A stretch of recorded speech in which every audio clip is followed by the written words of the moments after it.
Well, at the spring game, after the game, I ask you about the quarterbacks and not being around you, for these next few weeks. And you talked about your journey at BYU, where that first year you went back home for the summer, but that second year you just went for a week and you came back. You wanted to be around your guys. How important is it for Arch and Quinn to develop that chemistry away from you coaches with these receivers? Because there are a lot of new faces on the outside. No, I think you're spot on that. And this academic calendar is probably a little bit more conducive for them to do that now than maybe when I was playing, because they still get this time here in the month of May, and then we really get those 2 months there in June and July to work with them, but also them to take some ownership of that to set those throwing sessions and things of that nature. So um, I think it's conducive to it, but I know that it's vitally important. Continuity with the quarterback and receiving core, tight ends, running backs is critical, right? To the quarterback's confidence, that he can count on and who he can count on, and develop that trust and timing. But I think it's important for the receivers too, because they want to feel the same thing. And so that's going to be important for us here when June and July roll around, that they're really rolling and hitting at a high level, so that when August comes and then we're really back out there grinding them, that they've already developed that rapport to where they feel comfortable with one another.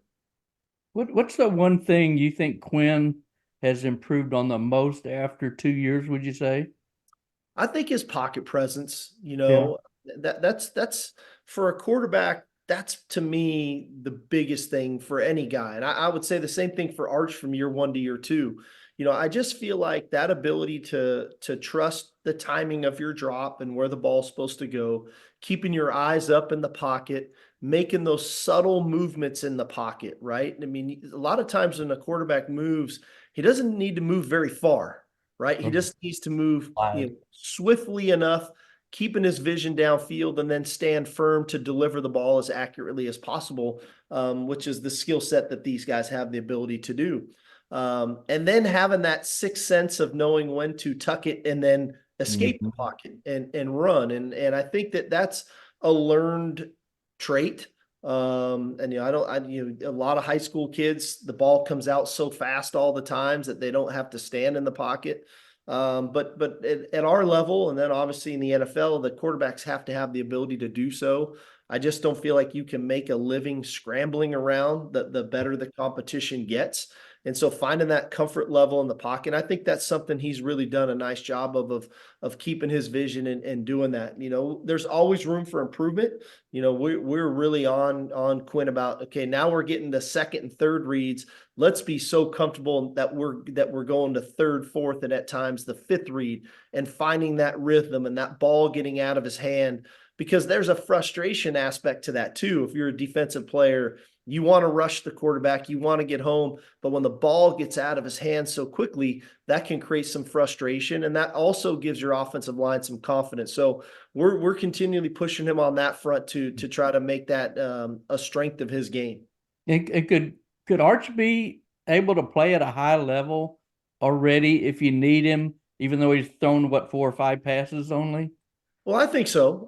I think Arch has come a long way. That was part of the reason I wanted to play him so much in the spring game, Right. because he didn't have a lot of experience. He had limited reps in the spring game a year ago. Then, he got a few scrimmage type stuff in fall camp, pretty limited stuff there in the fall in game reps. And so when this came around, knowing, hey, I had Arch and I had Trey Owens, I needed those guys to go play. I needed them to get reps. I needed them to have, fail a little bit and have to rebound. And what does that look like? And, outside of them just getting sacked and getting hit, I tried to make it as game-like as possible, because those guys are a play or two away, right? Right. Right. From competing force on a team. And so I feel very comfortable with Arch and where he's at. He's shown a ton of growth, and proud of his growth. And I'll say this about Trey Owens. For a kid who's 15 practices in, who's going to graduation here at Sci Fair this month, I was really impressed by him. I think his pocket presence is very comfortable and his ability to stand in there. So I feel good about that room, and if their guys' numbers are called, that they'll be ready to perform. You mentioned at the spring game that you blew the whistle on Arch a couple of times, and you said he might be mad at me because I think he's got that athleticism, and I guess young quarterbacks might want to take off and run a little bit faster than stick around and check out their progressions. What's that development like? And as a quarterback yourself, how difficult was it for you to not just rely on your legs when there were maybe some receivers coming open a little later in the process? Well, it was easy for me. I couldn't run. Couldn't run. Shoot, I was like, hurry up and get open. I need to get you the ball as quickly as possible. Oh. But for a guy like Arch, I think just even going back to the Tech game a year ago when he was in, he utilized his legs, and you could feel the impact that it had. Where on the flip side, I think we saw with Quinn where he used his legs probably more than people give him credit for last season, and some critical third down scrambles, some for some long touchdowns, Baylor, Kansas. Yep, that were big plays for us. So, I think the fine line, I always joke with everybody, turn on NFL preseason games 1, 2, and 3 and watch the second half and watch the quarterbacks running around and like it's like a scramble drill every play. And who's the leading rusher at the end of the game, the third string quarterback or the fourth string quarterback, and I think quarterbacks run primarily like that because they don't really know, right? They don't really know where all their outlets are.